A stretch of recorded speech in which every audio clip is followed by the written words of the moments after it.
Ingérences russes. Des ingérences étrangères. Donc le RN est soumis à Moscou. Il n'y a aucune ingérence russe dans ce Parlement. Qu'est-ce qui est décadent chez nous, Français ?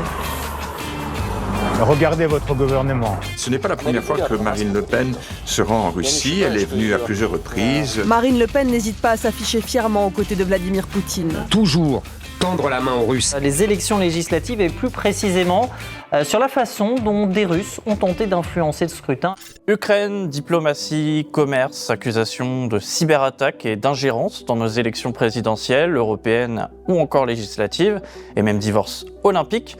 On peut le dire sans difficulté, la France, tout comme une majorité du monde occidental, mène désormais des relations tumultueuses avec la Russie, mais pas du côté de l'extrême droite qui entretient avec le régime de Vladimir Poutine et ses soutiens des liaisons de longue date et de nature diverses. Mais dans une France encore marquée par la percée électorale inédite cet été du Rassemblement national face à un front populaire malgré tout victorieux, et surtout à l'aube de la rentrée parlementaire, que penser de la place de Moscou dans nos affaires nationales et peut-être même dans nos élections ?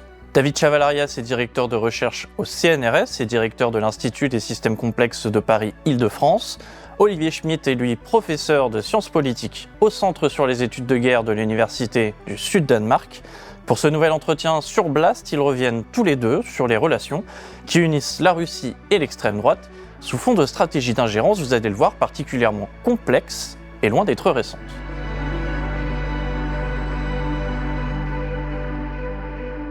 David Chavalarias, bonjour, vous êtes chercheur au CNRS et l'auteur de Minuit moins 10 à l'horloge de Poutine, un rapport qui est paru en juillet dernier et qui revient sur la façon dont la Russie s'immisce dans notre politique et notre société. Est-ce que c'est un phénomène nouveau ? La question des ingérences russes dans la politique française et même européenne n'est pas nouvelle. C'est le fait d'interférer avec la politique d'un pays est une stratégie qui fait partie en gros de la panoplie de guerre géopolitique de plusieurs pays, y compris d'ailleurs des pays occidentaux. Olivier Schmitt, merci d'être avec nous. Vous êtes professeur, je le rappelle, de sciences politiques au Centre sur les études de guerre de l'Université du Sud-Danemark et l'auteur d'un ouvrage à paraître sur les relations qu'entretiennent la Russie et l'extrême droite. Quand on parle de la Russie, est-ce que vous pensez que le terme d'ingérence, qui est grave de sens diplomatique, il faut le dire, est approprié ? En fait, le terme ingérence est utilisé de manière trop extensive. Et je pense qu'il faut en avoir une définition un petit peu précise, parce que quand un président d'un pays fait une déclaration sur la politique étrangère d'un autre pays ou la politique intérieure d'un autre pays, c'est pas une ingérence. Il s'exprime sur une situation politique. On peut être d'accord ou on n'est pas d'accord, mais ça peut être habile ou pas habile. C'est pas de l'ingérence. Ce qu'il faut comprendre comme l'ingérence, c'est une action en général illégale, dont le but vise à changer la composition socio-politique de la société cible. Et l'ingérence peut prendre plusieurs formes. Ça peut être des actions de sabotage, ça peut être, très concrètement, faire une opération cyber pour empêcher le bon fonctionnement des réseaux cyber d'un pays cible, c'est de l'ingérence. Ça peut prendre la forme d'opérations d'influence. La Russie, par contre, a développé très fortement cet aspect-là parce que c'est une manière assez peu coûteuse, finalement, d'affaiblir ce qu'elle considère comme ses ennemis, c'est-à-dire les démocraties, où il y a plus de liberté que sur son propre territoire. Est-ce qu'il y a aussi un risque d'ingérence étrangère dans ces élections ? On parle beaucoup des dangers d'ingérence russe, voire chinoise. Vous surveillez ça ? C'est pas un risque, c'est une réalité. Ça arrive tous les jours. Il y a aucune ingérence russe dans ce Parlement, mais c'est vrai que il y a des ingérences, j'allais dire, de tous les pays, dans tous les secteurs. Et on a pu observer une montée en charge de ce genre d'ingérence, notamment avec le numérique. Et les premières observations que nous, on a pu faire au niveau CNRS, mais d'autres équipes ont pu le faire éventuellement avant, c'était par exemple en 2017, lors de l'élection présidentielle française, avec les Macron Leaks qui ont été relayés par l'extrême droite française et américaine, mais qui avaient été piratés. Donc les documents avaient été piratés par des services de renseignement russes. Donc ça, c'est le service de renseignement qui l'indique. Et par ailleurs, on a aussi pu détecter une autre opération d'astroturfing dont on peut attribuer en partie peut-être à la Russie, en tout cas de manière assez claire à l'extrême droite américaine, mais certainement avec l'aide de la Russie. Donc ce ne sont pas des opérations nouvelles, et ce que l'on a pu observer, c'est que ce sont des opérations qui se sont faites en continu sur plusieurs canaux toutes ces dernières années. Alors là, on va parler des ingérences qui portent sur la question de manipulation d'opinion, parce qu'il peut y avoir aussi des ingérences de type sabotage, par exemple, ou manipulation d'élections, etc. Là, on parle de manipulation d'opinion, c'est-à-dire une intervention dans l'espace informationnel d'un pays pour convaincre les citoyens de telle ou telle option ou créer de la division. Et donc ça se fait sur les terrains numériques de plusieurs manières, mais notamment une des stratégies, c'est ce qu'on appelle l'astroturfing, c'est-à-dire créer artificiellement une foule sur Internet qui va donner l'illusion de l'adhésion de cette foule à une cause. Par exemple, le fait qu'on va rejeter le soutien à l'Ukraine dans sa guerre contre la Russie. Et donc, on va créer massivement des faux comptes sur Internet qui vont aller interagir avec les vrais citoyens et qui vont essayer de les convaincre que finalement, par exemple, cette idée est mauvaise. Ça va se coupler avec d'autres opérations de type, par exemple, création de faux sites d'information, création de sites alternatifs d'information, intervention via des publicités ciblées. Donc, on a tout un ensemble de canaux qui vont compléter cette arme, qu'on peut dire, qui est l'astroturfing. On le sait, dans la sphère politique, on peut observer une certaine attirance, parfois même une fascination pour la Russie, particulièrement à l'extrême droite. Comment est-ce que ça se traduit et est-ce que ça se limite seulement au Rassemblement national ? Là, je vais parler à partir d'un observatoire qu'on a développé, qui a utilisé Twitter comme fenêtre, on va dire, sur le monde politique, et qui a été actif jusque-là aux dernières législatives européennes. Donc, on a pu un petit peu cartographier les différentes mouvances politiques en ligne. Et donc, on a observé que il y avait effectivement les partis traditionnels, et donc notamment à l'extrême droite, on va parler du parti de Marine Le Pen, le Rassemblement national. Je pense qu'il représente aussi une nouvelle vision. Il a émergé un nouveau monde dans ces dernières années. C'est le monde de Vladimir Poutine, c'est le monde de Donald Trump aux États-Unis, c'est le monde de M. Modi en Inde. Je suis probablement celle qui partage avec l'ensemble de ces grandes nations une vision, encore une fois, de coopération et non pas une vision de soumission. Quel lien y a-t-il entre Marine Le Pen et Poutine ? L'ancienne présidente du Rassemblement national était auditionnée aujourd'hui par la commission d'enquête parlementaire sur les ingérences étrangères. Au cœur de son intervention, le prêt de plus de 9 millions d'euros que son parti avait contracté auprès d'une banque tchéco-russe en 2014. Elle dément toute contrepartie politique. Du parti de Éric Zemmour, Reconquête. Nous avons aujourd'hui un pays assiégé qui est la Russie, par l'OTAN, et qu'on fait passer pour le conquérant et l'agresseur. C'est un classique par les pays anglo-saxons, de toute façon. Ils ont fait le coup à Louis XIV, ils ont fait le coup à Napoléon. C'est un grand classique. Ils font toujours passer celui qu'ils agressent pour l'agresseur. Et ils recommencent avec la Russie de Poutine. C'est la Russie qui, effectivement, est assiégée. Mais aussi, on va parler, par exemple, de chambres d'écho numériques qui ont été créées par d'anciens leaders du Front National, comme par exemple Florian Philippot. À quoi joue l'Occident? Mais eux, en larguant tous nos principes, en érigeant de nouveau le grand bien contre le grand mal, en développant une russophobie complètement délirante, infecte. Et ça, c'est une autre chambre d'écho numérique qui fait surtout de l'anti-système, l'anti-Europe, et qui en fait est à l'extrême droite, puisqu'il appelle officiellement à voter Marine Le Pen et qui soutient la Russie. Donc il y a eu une convergence intellectuelle qui a eu lieu à la fois de l'extrême droite et du régime russe, et cette convergence est solidifiée par des relations interpersonnelles. Par exemple, l'un des architectes intellectuels de l'extrême droite française, Alain de Benoît, qui est donc l'un des fondateurs de ce qu'on a appelé la nouvelle école, a très tôt rencontré Dugin, l'a fait venir en France en de multiples occasions, lui a donné de multiples opportunités de publication. Les livres de Dugin eux-mêmes en France sont publiés par soit les éditions Ars Magna, qui sont l'un des éditeurs historiques de ce qu'on appelle les nationalistes révolutionnaires, donc l'un des courants de l'extrême droite, soit sont publiés par les éditions d'Alain Soral. Donc je pense que j'ai pas besoin de présenter Alain Soral comme acteur majeur de l'extrême droite française. Donc il y a eu des circulations intellectuelles qui ont eu lieu comme ça. Et il y a évidemment eu des circulations personnelles, puisque la Russie a pas été inactive dans le fait de cultiver un certain nombre de personnalités dont elles estiment qu'ils peuvent être proches. Donc on pense évidemment à Thierry Mariani qui s'est rendu de multiples fois en Russie. On pense à Marion Maréchal Le Pen qui avait ouvertement dit je me rends très régulièrement à l'ambassade de Russie, ma tante m'y encourage. On pense à tout un certain nombre de personnalités où il y a eu des liens interpersonnels dont, pour un certain nombre d'entre eux, on soupçonne aussi de forts liens de corruption. Mais la corruption explique pas tout. Il y a aussi une véritable adhésion idéologique. Donc il y a eu les deux. Il y a eu cette convergence intellectuelle entre la Russie et l'extrême droite française qui s'est solidifiée par des relations interpersonnelles et que la Russie a tout à fait exploité et mise en place dans une stratégie d'influence qui était bien rodée. Ces différentes nuances, on va dire, d'extrême droite ont intensivement relayé des éléments de propagande russe. Ça ne veut pas dire qu'ils le font de manière intentionnelle en sachant que c'est des éléments de propagande russe, bien qu'il faudrait vraiment être ignorant pour pas le savoir, ou qu'il y a une collusion. Mais en tout cas, ce que l'on observe, c'est qu'il y a une convergence d'intérêts.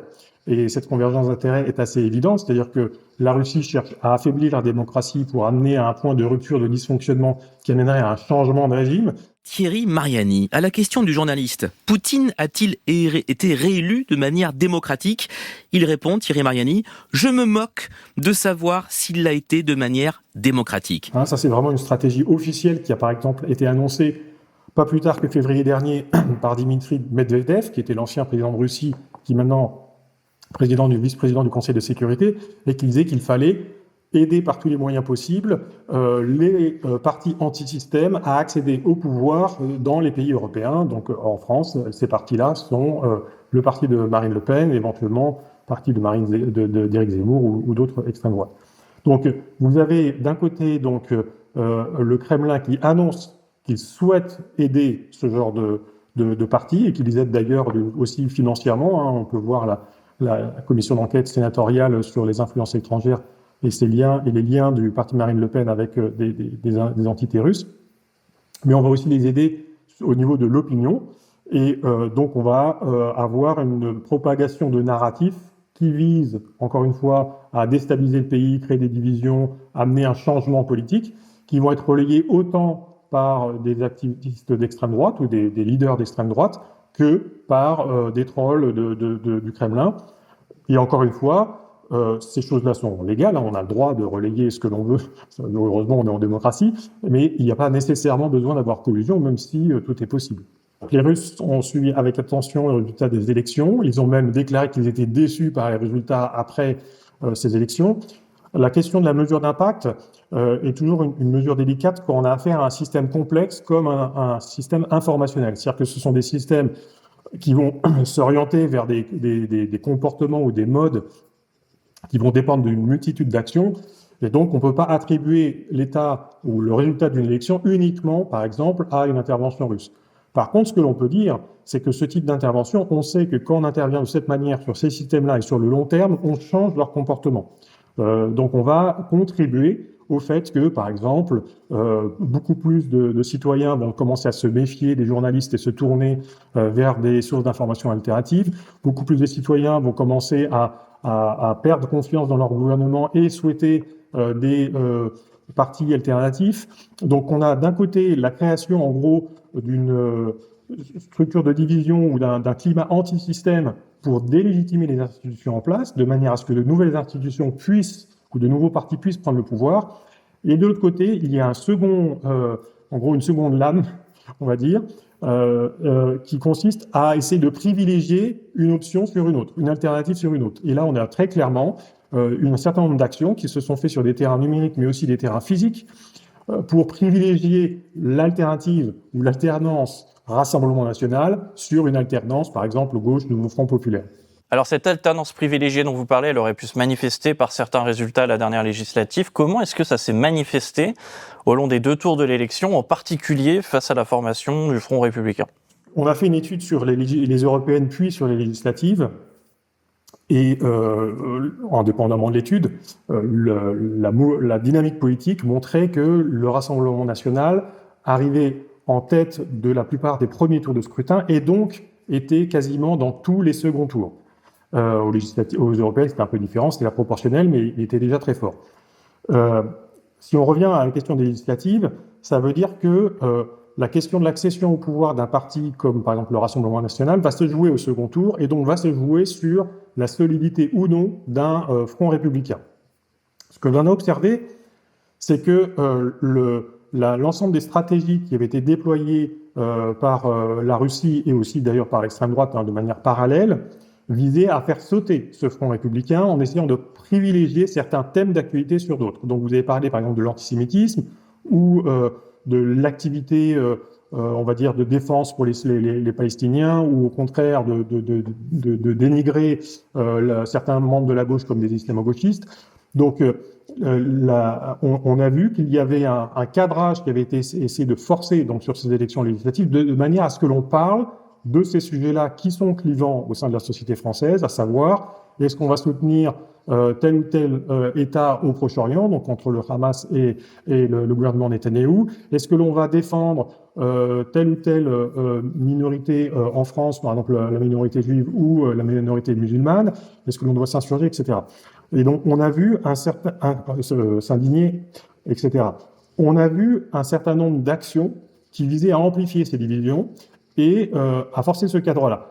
Juste pour bien comprendre, quand on parle de cadre, par exemple, si on regarde la manière dont on a parlé de l'écologie pendant la législative, ça a été un thème quasiment absent, alors que le réchauffement climatique est quand même un des thèmes très très importants pour les 10, voire 20, 30, 40 années à venir. Donc ça veut dire que en manipulant la perception de l'opinion et les sujets qui vont être mis sur le devant de la scène, vous allez amener les gens à réfléchir, les électeurs à réfléchir dans leur vote, en disant est-ce que je vais voter pour un tel dans sa capacité à résoudre le problème du climat ou dans sa capacité à résoudre le problème, par exemple, de la montée de l'antisémitisme ou de l'islamophobie. Donc ce qu'on a vu, c'est un cadrage très clair pour forcer les débats autour de la question du conflit au Proche-Orient et aussi autour de la question de la montée de l'antisémitisme et de l'hostilité envers les communautés musulmanes qui aussi sont un corollaire de ce conflit au Proche-Orient. Parce que c'est un débat qui fracture le front républicain, on l'a bien vu. Les partis de gouvernement, gauche ou droite, modérés ou un peu moins, ne sont pas d'accord sur ces questions générales. Et donc on a vu des choses qui visaient à forcer le débat là-dessus. Alors il y a eu plusieurs actions. Il y a eu, par exemple, des actions hybrides sur le terrain qui ont été documentées par les services de renseignement. On peut penser aux tags des étoiles de David sur les murs, au vandalisme du mémorial de la Shoah, etc. Ces étoiles de David, taguées sur des façades parisiennes, ces mains rouges peintes sur le mur des Justes du mémorial de la Shoah, ou encore ces 5 faux cercueils déposés samedi devant la Tour Eiffel avec la mention « soldats français de l'Ukraine ». Ces opérations pourraient avoir été commanditées par la Russie. Ces tags seront ensuite relayés par de faux comptes sur les réseaux sociaux. Rapidement, les enquêteurs remontent la piste des auteurs.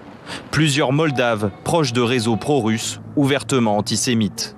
On a vu aussi, par exemple, la création de faux comptes, donc qu'on peut probablement attribuer à la Russie, mais ça reste encore à confirmer, qui, par exemple, se font passer pour des islamistes radicaux et qui vont aller interpeller les personnes de droite pour faire croire qu'il y a une vraie menace, mais en tout cas que la menace est plus importante qu'elle ne l'est, et qu'on a des gens qui sont prêts à aller au combat et à aller agresser directement des citoyens français. Et ça, on l'a vu même pour les Jeux Olympiques, d'ailleurs. Je voudrais d'abord vous faire réagir sur cette vidéo qui a été publiée sur les réseaux sociaux. Il s'agit d'une fausse vidéo où l'on y voit le Hamas, en tout cas ce qui est présenté comme le Hamas, qui menace de commettre des attentats en France pendant les Jeux Olympiques. On sait qu'elle est fausse, Cyril Gilipter. Est-ce qu'on sait d'où vient cette vidéo ? Il y a des soupçons justement que c'est une fausse vidéo conçue par les Russes et qui a tourné très vite sur le net. Et donc, par différentes petites touches, on va créer comme ça un sentiment d'insécurité et on va renforcer le cadrage sur un thème qui, lui, fracture le Front républicain. Et de fait, dans les premiers jours de la campagne des législatives, on a énormément parlé de la question de la montée de l'antisémitisme, de la question palestinienne et de savoir si c'est légitime ou pas de sortir le drapeau palestinien à l'Assemblée, etc., etc.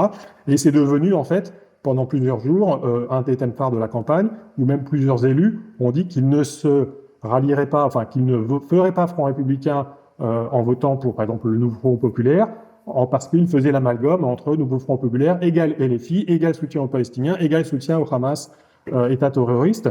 Et cet amalgame aussi, on l'a vu, être forcé en ligne par tout un ensemble de comptes qui faisaient ce genre d'agrégation. Le rôle de la Russie dans tout cela est assez diffus. Des études vont continuer à confirmer les domaines d'intervention, mais en tout cas, pour certains points, on sait qu'il est extrêmement probable qu'il y ait eu des interventions russes, donc notamment les actions hybrides, et notamment aussi la création de faux comptes pour relayer certains types de narratifs. Mais alors du côté de l'État français, de nos systèmes de défense, de surveillance, où est-ce qu'on en est, nous ? Est-ce qu'on est assez armé pour nous protéger de ces ingérences ? Il y a une prise de conscience assez tardive du problème de cette menace de guerre informationnelle. Depuis décembre dernier, on se fait, comme on pourrait dire de façon un peu vulgaire, pilonner.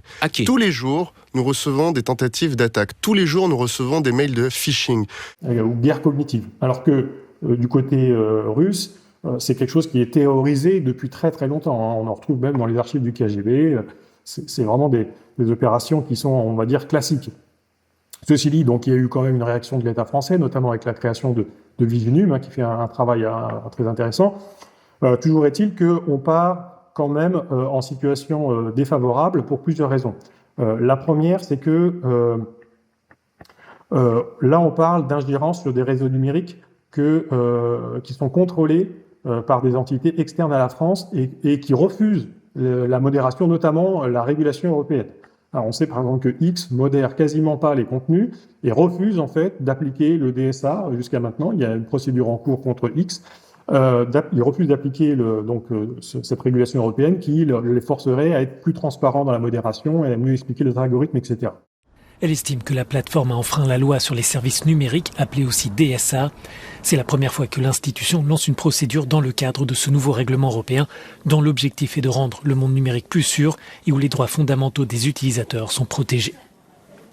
The opening of proceedings means that the Commission will now investigate X's systems and policies related to certain suspected infringements. Par ailleurs, on sait que ces grandes plateformes, et ça on l'a démontré dans plusieurs travaux à l'Institut des systèmes complexes, ces grandes plateformes amplifient par conception, parce qu'elles poursuivent des objectifs commerciaux qui les mènent à ça, elles amplifient par conception les discours toxiques.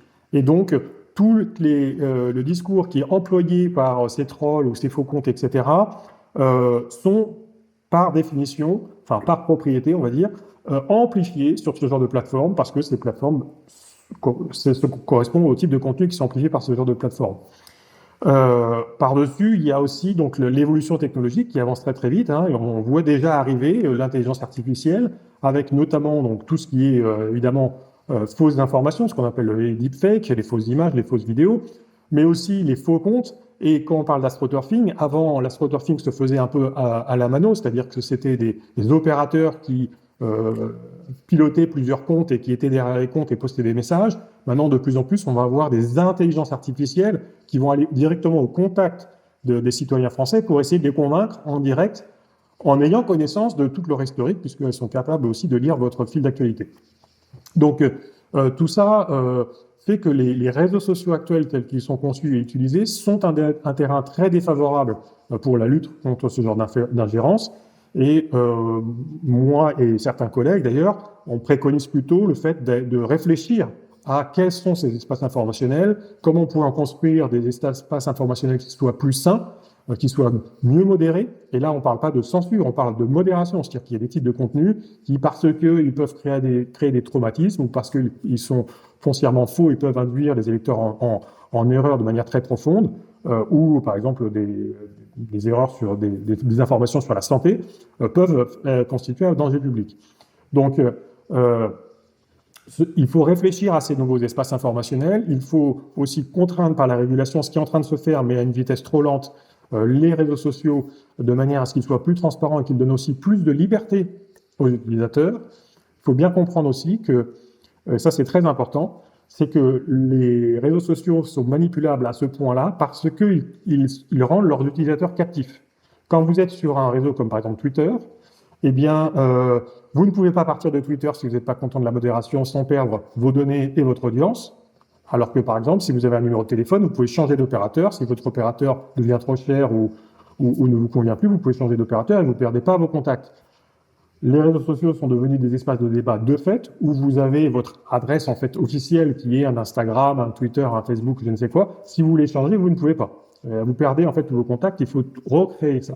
Donc ça, c'est vraiment une friction très importante à la liberté des individus, qui, du coup, les met sous la coupe de stratégies de manipulation, soit des plateformes via leurs algorithmes, soit des failles des plateformes, donc via l'exploitation de ces failles par des acteurs malveillants. Encore une fois, la Russie a un intérêt direct à ce que l'extrême droite arrive au pouvoir. Alors sans parler d'ingérence, mais pour en revenir à l'extrême droite et à ses représentants, les relations officielles avec le régime de Moscou sont, on peut le dire, loin d'être dissimulées et même plutôt officielles. Ce n'est pas la première fois que Marine Le Pen se rend en Russie. Elle est venue à plusieurs reprises à Moscou.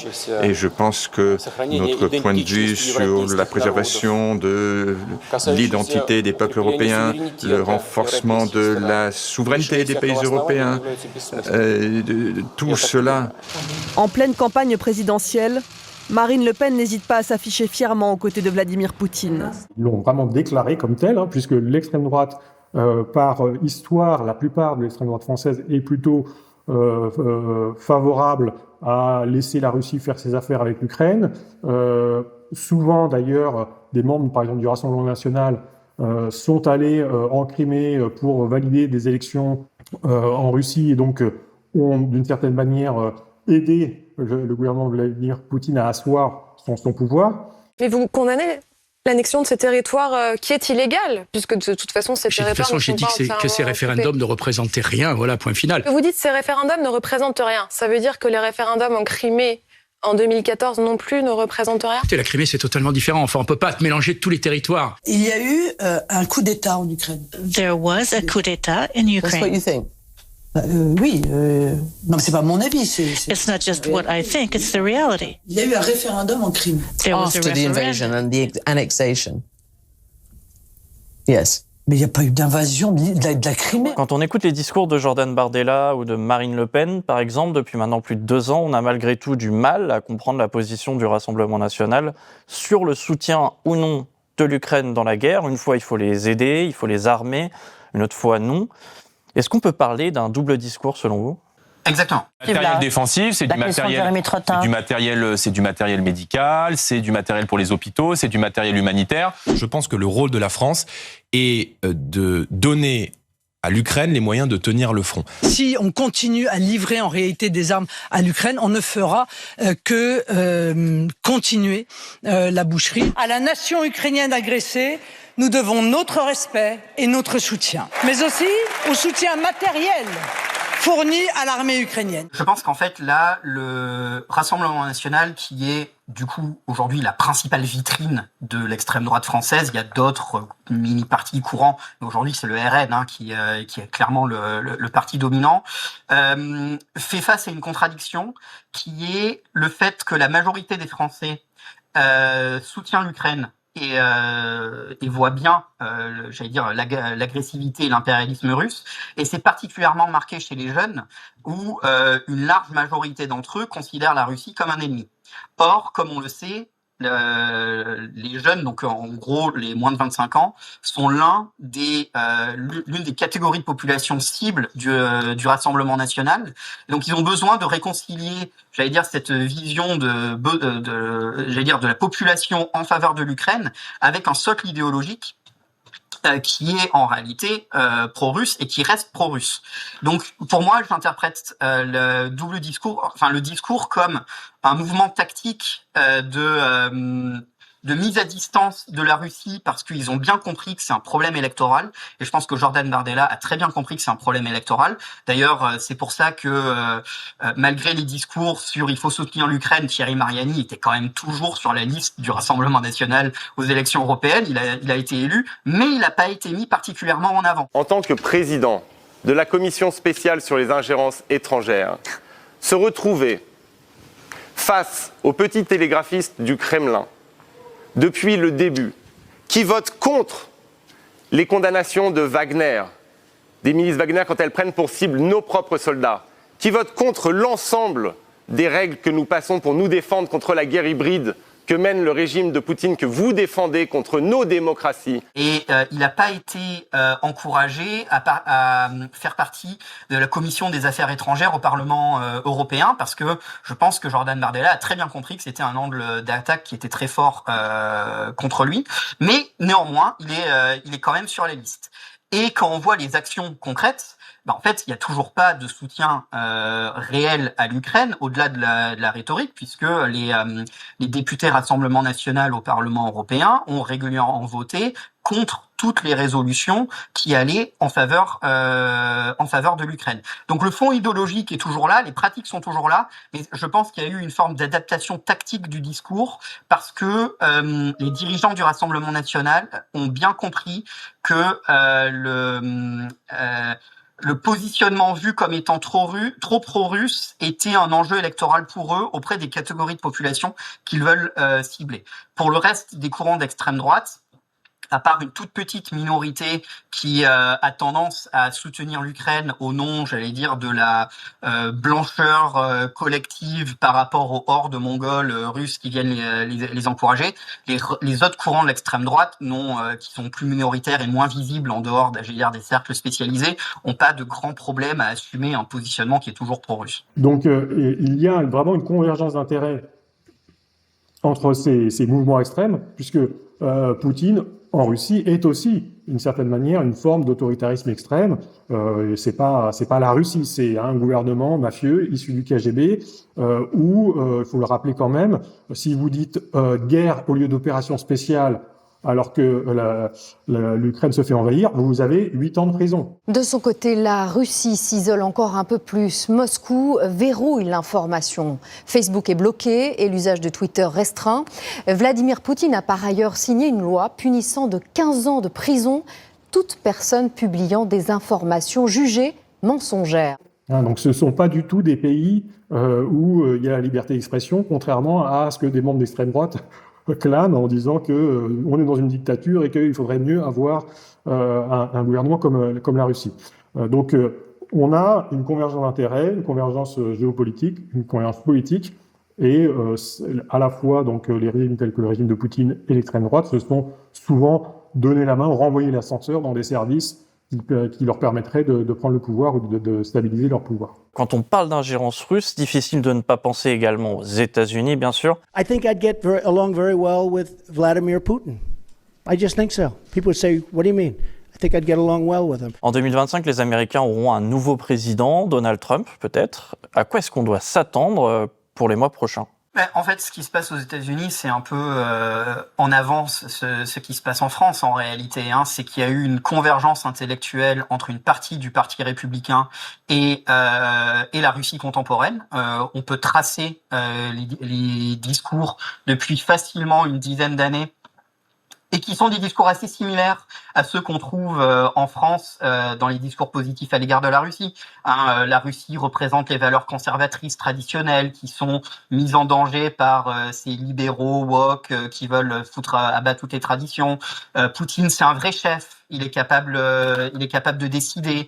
Il y a une efficacité du régime parce que la Russie des années 2000 était dirigée par les oligarques et Poutine a mis de l'ordre dans tout ça et maintenant c'est un véritable État, alors que c'est évidemment pas du tout la manière dont l'État russe fonctionne. C'est une gigantesque mafia avec un chef à la tête.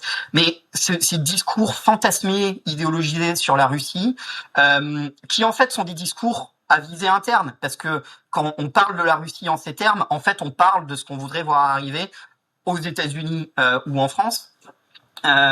On les voit dans les deux pays et on a vu ces convergences. Aujourd'hui, le candidat à la vice-présidence, J.D. Vance, tient des propos depuis longtemps qui sont exactement de cette tonalité et qui sont ouvertement pro-russes. L'un des acteurs majeurs de cette convergence, ça a été Tucker Carlson, qui était donc animateur sur Fox News pendant très longtemps et qui ensuite s'est fait virer créé son propre show sur Twitter, enfin X aujourd'hui, et dont l'un des principaux actes après la création, ça a été une longue interview de Vladimir Poutine, dans laquelle Poutine a passé 3/4 d'heure à expliquer l'histoire de la Russie à Tucker Carlson, qui pouvait pas en placer une, mais en même temps, c'était en réalité ce que cherchait Carlson, et ça a été une magnifique moyen de diffusion pour Vladimir Poutine.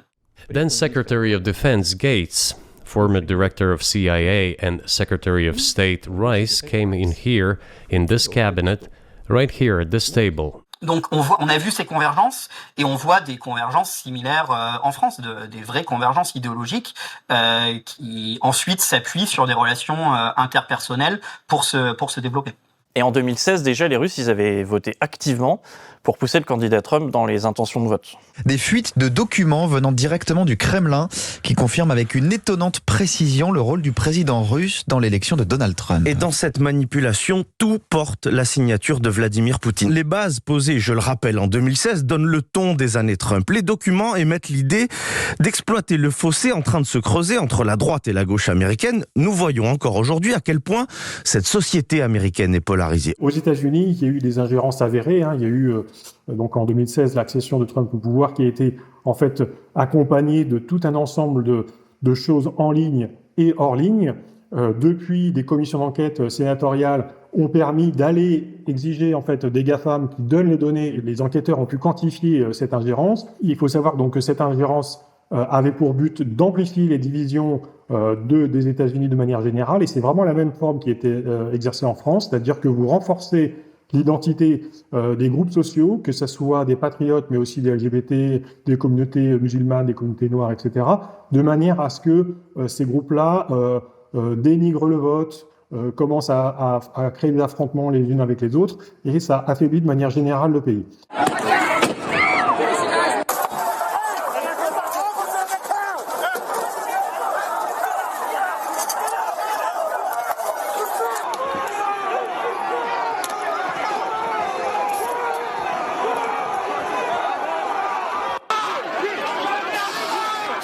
On a vu par exemple que aux États-Unis en 2016, il y avait eu énormément de publicité ciblée Facebook sur Facebook qui visait à créer de la conflictualité entre ces différentes communautés. Et il faut rappeler aussi que à l'Institut du système complexe, on a détecté, c'est un travail de Paul Bouchot, exactement le même stratégie de publicité ciblée à destination des Français et des Européens pour diviser et amplifier le mécontentement au sein de la France.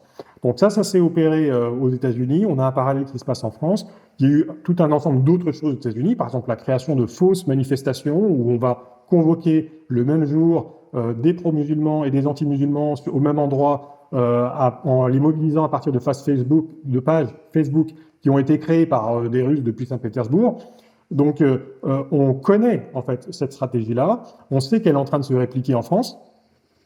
Et donc, voilà, il faut juste en avoir conscience, évidemment agir au niveau national, mais au niveau de l'État. Mais déjà, rien que le fait d'en prendre conscience, nous, en tant que citoyens, permet de considérablement affaiblir ces manipulations, puisque la force de ces manipulations, c'est qu'on a l'impression que c'est d'autres citoyens qui pensent ci ou ça, et qui font ci ou ça, et qui donc vont essayer d'entraîner, par un peu mouvement d'inertie, des concitoyens indécis dans certaines actions.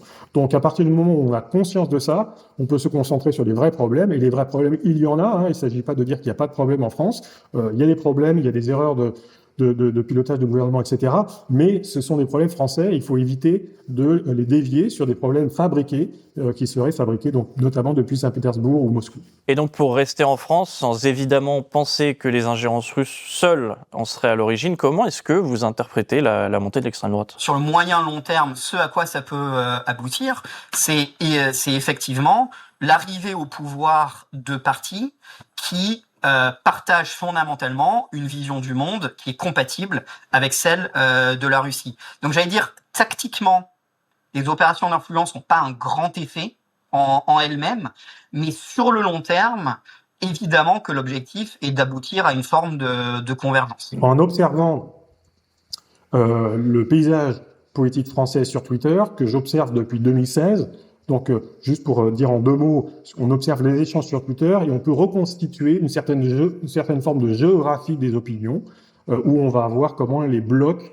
d'opinion s'articulent les uns avec les autres. Et il faut savoir que ces blocs d'opinion se reconfigurent au cours du temps, et par exemple depuis 2016, ils se sont reconfigurés 2-3 fois, notamment à l'occasion de l'émergence de nouvelles forces politiques.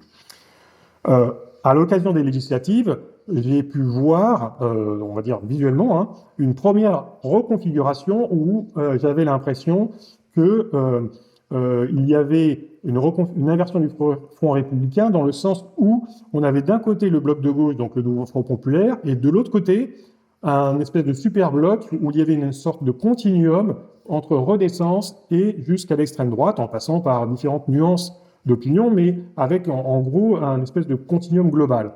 Et cette configuration-là était atypique puisque normalement, traditionnellement depuis 5 ans, on avait plutôt une tripartition de l'espace assez claire avec d'un côté le membre du gouvernement, de l'autre côté le RN et ses satellites, et de l'autre côté LFI et le PS et ses satellites. Donc le fait qu'on n'ait plus que 2 grands blocs à un certain niveau d'observation m'a attiré mon attention, et c'est là qu'en creusant, je me suis rendu compte, et aussi en écoutant évidemment l'actualité, puisque c'était vraiment, ça effleurait dans l'actualité de partout, qu'il y avait une inversion du Front républicain, c'est-à-dire que contrairement à d'autres élections où on appelait à voter contre le RN, même si c'était pas vos opinions, par exemple, voter pour Renaissance ou voter pour LFI, ou voter pour le PS, ce qu'ont fait beaucoup de citoyens au cours de ces dernières élections, eh bien, on a appelé à faire barrage contre le nouveau Front populaire. On ne peut pas faire le contrefactuel de à quoi ressemblerait la société française s'il n'y avait pas eu ces ingérences. Je pense qu'il ne faut pas les surestimer parce qu'il faut les penser comme étant en fait du sel sur les plaies. C'est-à-dire que à partir du moment où on a déjà un discours qui divise avec une polarisation politique qui est importante, les opérations d'influence visent à accentuer ce qui existe déjà, mais elles vont pas créer des divisions qui n'existent pas. Je veux dire, prenons l'exemple des Gilets jaunes.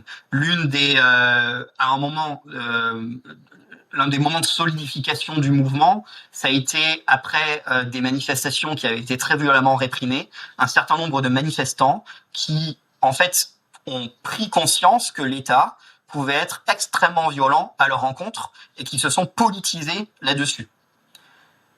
Il n'y a pas eu besoin de la Russie pour créer cette polarisation. On l'a fait nous-mêmes, en quelque sorte.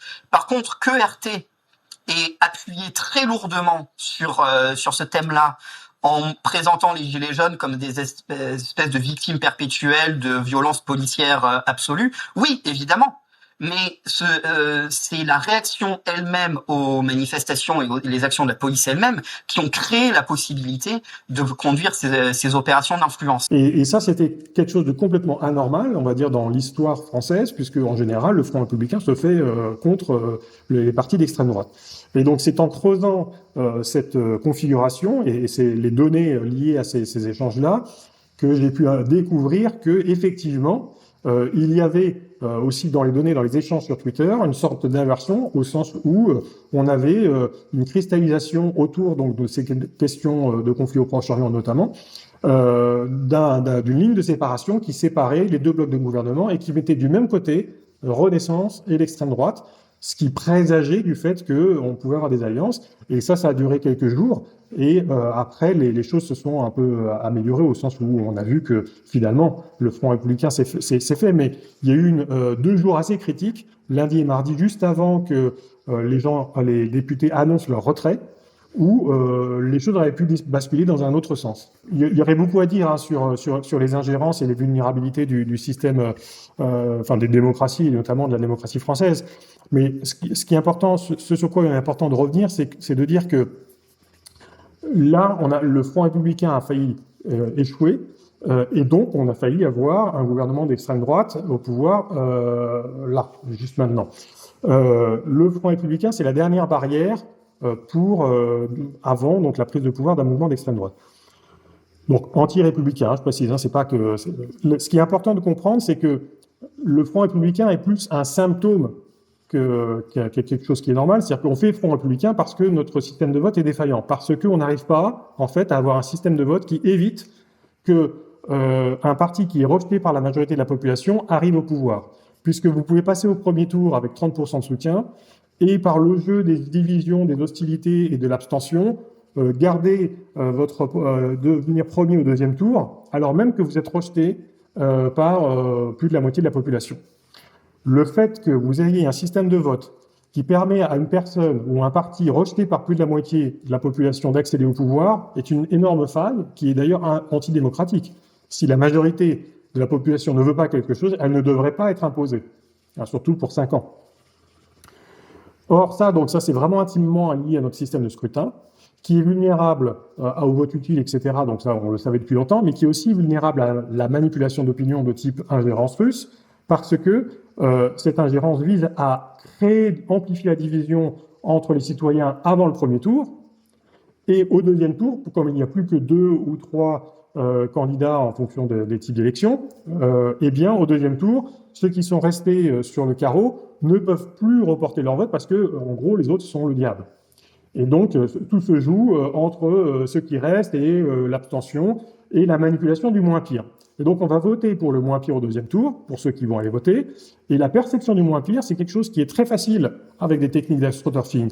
Vous ressortez des campagnes de même, vous créez de la désinformation, etc. En quelques jours, vous pouvez inverser chez quelques pourcents de la population la perception du moins pire. Or, beaucoup d'élections actuelles se jouent à quelques pourcents. Donc, ces ingérences étrangères jouent vraiment de la vulnérabilité de notre mode de scrutin uninominal à 2 tours, en augmentant l'hostilité avant le premier tour et en modulant la perception du moins pire au deuxième tour. Et donc, si on garde ce mode de scrutin, on aura nécessairement un jour un vote où le principe de rejet majoritaire ne sera pas respecté. On aura quelqu'un qui sera élu au pouvoir alors qu'il est rejeté par la majorité de la population. Encore une fois, le Front populaire, faire Front populaire, en fait, c'est inverser d'une certaine manière le sens du vote. Normalement, on devrait voter pour quelqu'un. Eh bien, quand on demande de faire Front populaire, on vous dit maintenant, vous n'avez pas voté pour, vous allez voter contre et essayer de vous concentrer sur la même personne. Et ça, c'est un dysfonctionnement du vote. Pour terminer, Olivier, dans un monde où l'extrême droite continue de croître, ces ingérences russes sur le long terme, est-ce qu'elles peuvent nous faire craindre des percées antidémocratiques dans nos sociétés? Oui. Voilà, moi je serais pas du tout rassuré si Trump est réélu en 2024. Je pense qu'il y aura une vraie crise démocratique aux États-Unis, avec évidemment pas une dictature immédiatement. Ça se passe jamais comme ça, mais une érosion progressive et importante des normes libérales démocratiques aux États-Unis et qui servira d'inspiration et d'exemple pour beaucoup d'autres pays, notamment en Europe. On l'avait vu déjà lors du premier mandat de Trump, les extrêmes droites européennes étaient tout à fait galvanisées par l'élection en disant regardez, voilà ce qu'on peut faire. C'est vrai qu'il y a eu la séquence Brexit et Trump à quelques mois d'intervalle et donc du coup ça avait renforcé cette espèce de discours la démocratie libérale est en déclin, elle a échoué à prendre en compte les aspirations du peuple et nous sommes la vraie représentation du peuple, l'espèce de vieille distinction maurassienne entre le pays légal et le pays réel, avec le pays réel que l'extrême droite est censée incarner. Voilà, c'est leur vision en tout cas de l'articulation. Donc oui, si dans un monde où les courants d'extrême droite continuent à prendre de l'ampleur, évidemment que c'est un monde qui plaît à la Russie, mais c'est un monde qui est de moins en moins démocratique. En tout cas pour les pays européens et occidentaux en général. Et pour la France ? Pareil. On est quand même un pays européen et occidental, donc on est dans le même paquet.